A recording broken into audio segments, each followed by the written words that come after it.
Welcome to Fort Point National Historic Site, a hidden gem located beneath the iconic Golden Gate Bridge in San Francisco.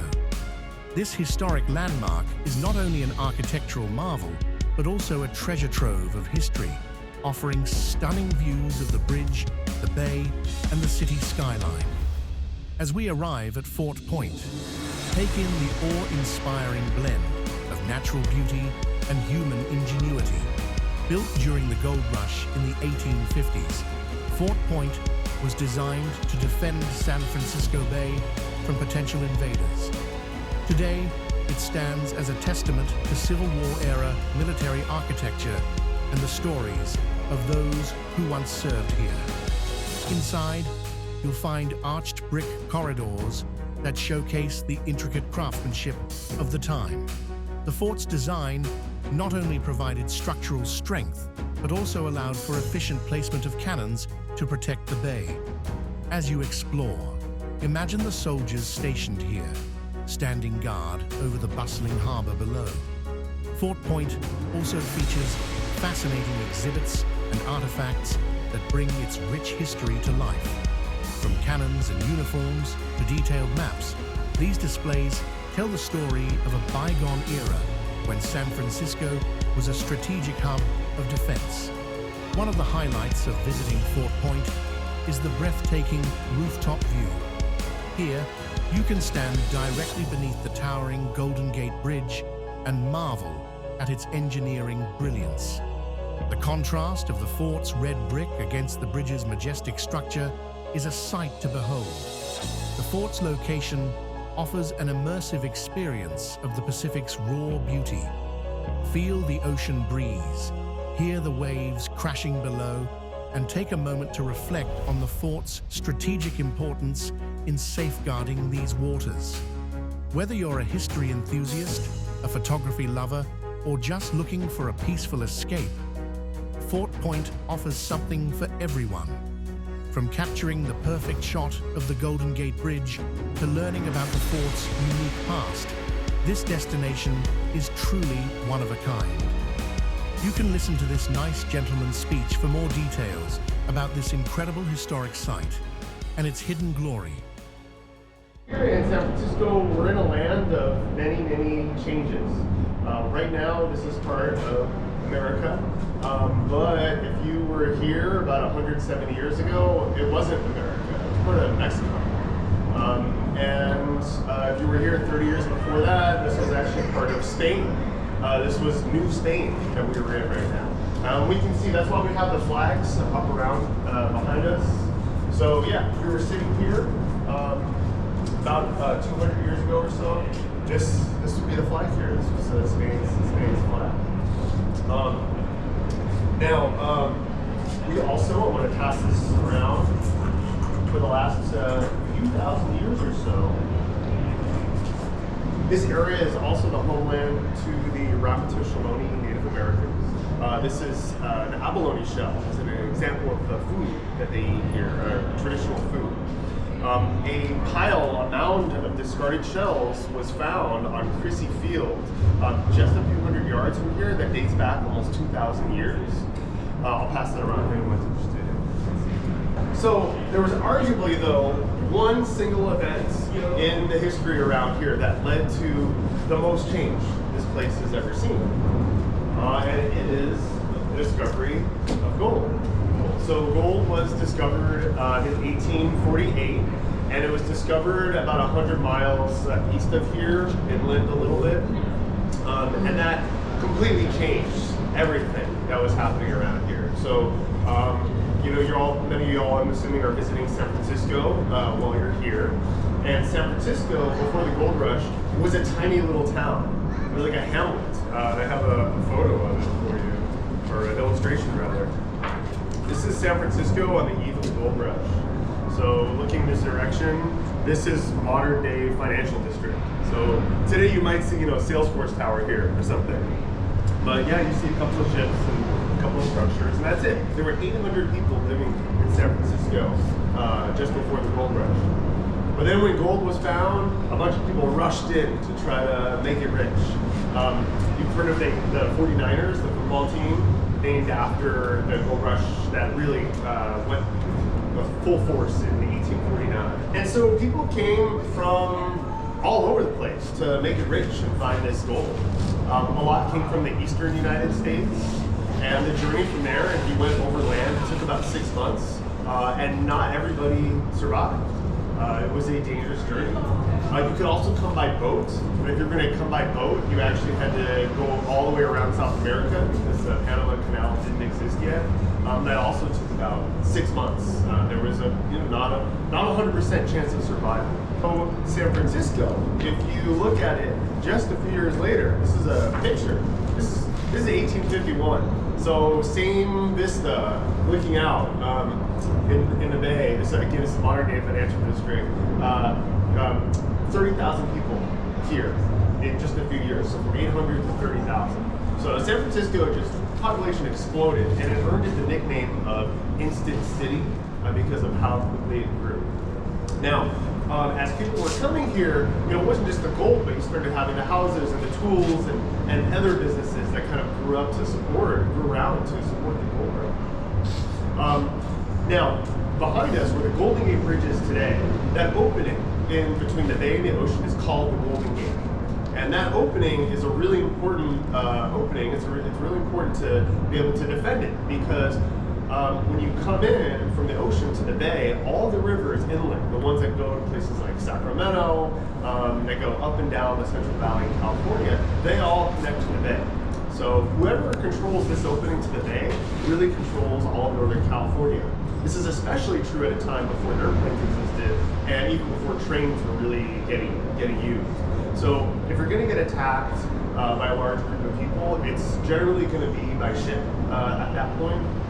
And so America said, you know what, we really need to build some defense right here, right at the entrance to the bay. And at the narrowest point of the Golden Gate, they built this fort, Fort Point. So let's take a look around. So this is all really original here, this fort. It survived all of our earthquakes and everything. It's really original. I just wanted to look around this room. Like, what do you see? Like, what materials do you see? What shapes are you seeing in the fort? You got it, yeah. Squares, rectangles, granite, and brick. The two main components of the fort, building materials, are granite that comes from Folsom, California, by Sacramento, and also this red brick. Now there is a lot of red brick in this fort. The walls are really thick, so these walls were built to be able to withstand cannon fire from ships that might be coming in and attacking. And so the walls are between 5 to 7 feet thick. And it's not, just hollow or it's not concrete inside. It's actually brick inside all the way through. Where they kept the gunpowder, the magazine, in the room back there, the walls are 12 feet thick because they really don't want the gunpowder room to be attacked because then it could ignite and cause a huge problem. So, question: how many bricks? Given that you know that these are really thick walls, how many bricks do you think are in the fort?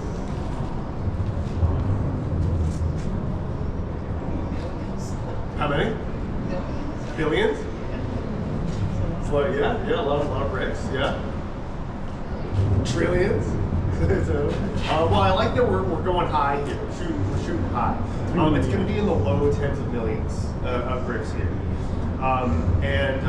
It's really, getting bricks, that was a challenge when this was getting built because there wasn't a whole lot of building going on, or there wasn't a lot of brick availability. And so what they started getting from California, they weren't happy with the quality. They had some of it imported from China. They also just weren't getting enough. And so they ultimately ended up producing these bricks on site. I want to take a look at the room that we're in, this little vaulted room right here. And we'll see, there's not just this one, but there's a whole hallway of them. And they actually kind of go around the whole fort. So these little vaulted rooms are called casemates. And the purpose of a casemate is to hold a cannon. And it's the location from which the cannons are fired. So if you look below you, you're going to see this little rail or track. That is where the cannon would be on a little carriage, and it can be aimed that way. Behind me This used to be open into the water, but at some point in the fort's history, it got bricked up, and you can see that the border looks kind of different over here. But these were all windows were all originally open. You can see a cannon over here. That would be typical of what was here. We had smooth bore cannons here, which is basically a hollow tube. And then the powder gets lit behind it, cannonball flies out of the tube, and you kind of hope for the best. Of these casemates, there are 90 of these vaulted rooms in the fort. There are also gun mounts on the roof, about 15 gun mounts up top. So in total, the fort can support about 115 cannons. The fort was originally designed to defend against foreign enemies. And at the time, that would be like England. We weren't really friends with England at that point. Another possible enemy was Russia. Russia was actually coming down here. I don't know if anyone's been to Fort Ross, California, about 100 miles north or so. That was a Russian fort, so they were setting up what was called New Russia at the time. So, fort construction took 8 years, finished in 1861. A foreign enemy didn't come, but something happened to the nation in 1861. It was a war. It was the, shout it out if you know it, Civil War, yeah. So Civil War broke out just 2 months after construction finished here. And so this pivoted. This became a Civil War fort, and it was actively used during the Civil War. California was kind of separated from where a lot of the war, the battles and action was happening. But there was still a concern that the South might come up here. So this was more Union aligned, but not completely. So although this fort served the Union and served the North, San Francisco was believed to have a lot of Confederate sympathizers. In fact, up to 40% of San Francisco may have been Confederate sympathizers. So, while most of the cannons were faced out at the bay in the ocean, some of them actually faced inland as well, in case this area got attacked by land from San Francisco. The Civil War came and went. This place, we had soldiers here, up to 500 soldiers living here, all those cannons. They looked, they were scanning the horizon for the enemy, but the enemy never came. This area, this fort was never attacked. What makes this fort really special is that it was never attacked. I don't know if anyone's been to some of these forts on the East Coast, historic forts. There were a couple dozen forts built that kind of look just like this. Like if you go look at them, you'd be like, oh, deja vu, it's a fort. But many of those were attacked. And so with Fort Point not being attacked, it's really special as a historic site because we can see the original architecture really in perfect condition. The other thing that makes Fort Point so special is this is the only fort of its red brick fort of its generation that was built west of the Mississippi. It's the only one on the west coast. All right, so this fort, what happened next after the Civil War? So I have a question. Let's say you get a new phone. How long does that phone last you before you're going to need to buy a new one? It becomes obsolete. The technology is obsolete. How many years? 10 years? That's good longevity on the phone. That's good. Yeah. Any other? Couple. What's that? Couple of years. Yeah. So, the fort's utility lasted about 4 or 5 years after construction finished. Because all those forts that were attacked on the East Coast, they crumbled from the cannonballs, and the cannonballs they were increasing in size. Whenever you have a war, it really puts a lot of pressure on gun technology and on war technology. And so the cannonballs were getting larger. You can see some cannonballs there. Those are going to be about like 20 pounds back there. These are going to be about 60 or 70. The other thing that happened during the war is instead of having just a smoothbore cannon, rifling was added, which is a groove inside the cannon that puts a spin on the projectile. Most modern guns today, they're going to have rifling to put a spin on the projectile. That gives it retains more force as it's going through the air and more accuracy. So with all those inventions, we realized, even by the end of the 1860s, that if this were attacked, it wouldn't last. And so what happened? It underwent, it had various other utility. It almost became a jail, but then Alcatraz ended up being the main jail. Later on, when the Golden Gate Bridge was developed, this was a cafeteria for the Golden Gate Bridge workers here. Thank you for joining us on this journey through Fort Point National Historic Site. If you're ever in San Francisco, make sure to visit this extraordinary landmark and experience its history, beauty, and unforgettable views. Don't forget to like, comment, and subscribe for more adventures like this. See you next time.